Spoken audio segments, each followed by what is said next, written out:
This is TechCrunch.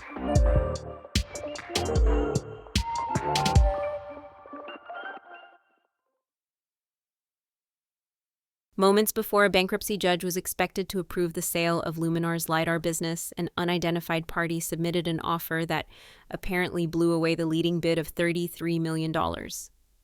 This bid, which emerged just before a hearing Tuesday, kicked off a series of rapid-fire meetings between Luminar's remaining leadership team and its lawyers.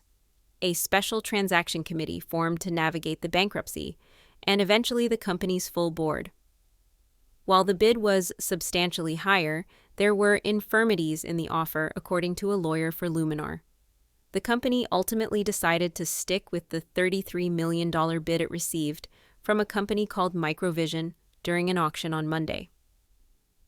The identity of who submitted this long-shot offer was not revealed, but Luminar's lawyer said it was an insider purchaser, meaning it likely came from company founder Austin Russell. Russell had already tried to buy the company late last year before it slid into bankruptcy and after he abruptly resigned as CEO. Representatives of his new firm, Russell AI Labs, previously told TechCrunch he was interested in submitting a bid on the LiDAR business during the bankruptcy case. The hearing moved forward, and the sale to Microvision was approved. The sale of Luminar's semiconductor division to a company called Quantum Computing Inc. was also approved. The transactions are likely to close in the coming weeks, and after that, the company will cease to exist, bringing an end to one of the buzzier suppliers of the budding autonomous vehicle era. Russell's goal of using LiDAR to help cars drive themselves will continue on at Microvision, though, according to its CEO, Glenn DeVos. As part of the asset sale, Microvision will get Luminar's LiDAR tech as well as its remaining staff, and he said he's hopeful some of the other talent that was laid off prior to bankruptcy will come on board too. For DeVos, Luminar's LiDAR technology is the piece Microvision has been missing from his company's portfolio. The Redmond, Washington-based company doesn't have the same profile as the leaders in the LiDAR sector like Ava, Innoviz, Hesai, or Ouster, but that's in part because it lacked the long-range sensing capability that is crucial to automotive. Microvision has a very strong software team, DeVos said in an interview with TechCrunch, and a similarly strong short-range LiDAR team.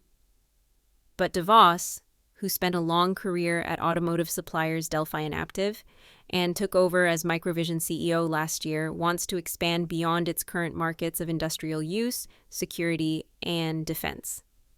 DeVos said he's hopeful that Microvision can take Luminar's existing commercial engagements with automakers, even the ones in tatters, like the contract with Volvo, and use those as a springboard into automotive, which would represent a huge new pool of potential revenue for his company. While the sale approval is behind him, Tuesday's offer wasn't the first time DeVos and Microvision found themselves up against a mysterious bidder. During the hearing, lawyers for Luminar and Rich Morgner, a managing director at Jefferies, which was helping run the sale process, revealed that another unidentified party was forming a bid as far back as January 12th. That bid was problematic from the jump, Morgner said. At first, the party's financing was coming from a Chinese national company. When Luminar expressed concerns about regulatory approval, Morgner said the bidder replaced its funding with 3 different non-Chinese sources. He said one was family money, which we were ultimately able to verify. The second was an SPV under the Caymans, which had a brokerage statement showing a round number of funds. And then we also had a European family office that was also part of the financing syndicate. While the lawyers and bankers were able to verify the family money was dependable, Morgner said the large round number in the Caymans SPV seemed suspicious. He said the concern was that the money came in, so money could go out.